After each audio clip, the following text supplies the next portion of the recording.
Hey, Craig from Fight the Flat Earth. I've got too much to say to write in a comment, so I thought, why not just make a personal video from me to you?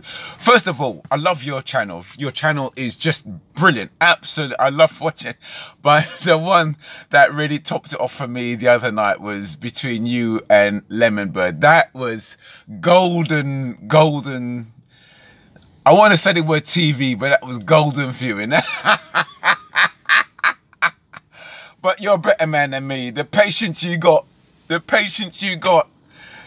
with those people. My God, he's incredible. I made a video about that video and I encourage people to watch it. It's that Lemon Bird.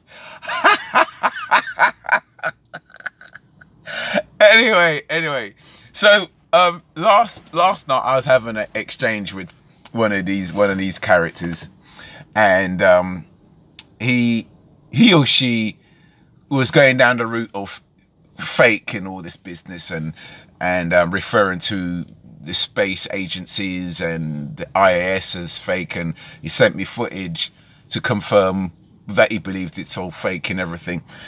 And I said to him, well, look, I watched the link that you sent me, and I couldn't see anything apparent. You know, I've watched footage from the ISS, and the woman in question, she was in a standing position and she floated in a perfectly straight line, and the footage was quite lengthy. So I mean, if you're going to say that you did it from an aeroplane, I know you've only got a certain length of time before the plane hits the ground. So, and then how do you explain for the water effect? I mean, the time period. And then in this clip that he sent me, they had someone, like a kid, showing the effect of you could make their hair stand on ends, but that was just a clip. I don't know how long that kid's hair stood on ends. It was such a short clip, but as you could see when you look at the footage of the ISS, their hair is on ends for the whole time you're watching the whole video. Anyway, so I went on to say, I said, look, all right, I didn't say anything really apparent in your videos to point to. Oh yeah, another thing, he or she confused the recent Chinese moon landing as a man landing. He said, "Oh, the moonwalk was fake," and he showed me a sampler, and I corrected him by he or she. I said, "Look, that was an unmanned mission. That China didn't send a man to the moon. If they did, it'd be completely world news. No, that was an unmanned mission." Anyway, so I went on to say, listen, every lie has to have one or two goals. It's either avoiding loss or it's obtaining gain. That's the motivation of any lie. Avoiding loss or obtaining gain. So with all the money and all the effort of all the footage and all the equipment in the background and everything, what is the loss and what is the gain that's in it for any space agency? How does that affect the average person down here, living day to day, paying their bills, getting by? How does all of that affect us down here? This person didn't have an answer, because they realized, I think what happens, they get so caught up in this conspiracy thing, they don't stop for a minute and actually analyze what they're getting involved in. I mean, I said to him, look, the general public, most people,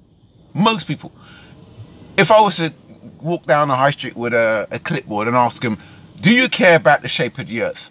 Most people couldn't give a shit about the earth, the shape of the earth, one way or the other, right? So if they found out that the governments of the world was hiding the shape of the earth, to them it'd be a kind of trivial thing. Now, if on the other hand they found out governments had been hiding cure for major diseases, I understand your sister, bless her, is suffering something herself. I can't remember, multiple sclerosis. Let's say we found that the government had a cure for that. They found, and we had the government had a cure for HIV and AIDS, cancer and so forth, but they kept it hidden so we could pay for these drugs. Then there'd be a public out. Then I'd understand a big deal. But I said to this guy, so why would anyone give a shit about the government hiding the shape of the earth, you know? And so he or she couldn't really come up with an answer. And I'm going to leave with this. I'm going to leave with this thought. Everyone in the UK, as you know, we're going through this Brexit argument right now. And I could tell you now, Brexit in the Houses of Parliament in London, the decisions of Brexit has more effect on the whole world than anything that NASA or any space agency could come up with. If anyone should be concerned with anything, it should be the knock-on effects of what Brexit is going to have. That's not the freaking shape of the planet. You know, that this is kind of side note. This is not obviously directed to you, of course. But I can understand your point of view. You want to stop bad education and bad information getting out there, and I agree with that. But you know, this is a message to those who are spreading this bad information. They should be more concerned about Brexit than NASA or anyone else. I tell you that. Anyway, okay, keep up the good work. I love your videos, and I'm looking forward to watching the next set of videos. Okay, bye. See ya.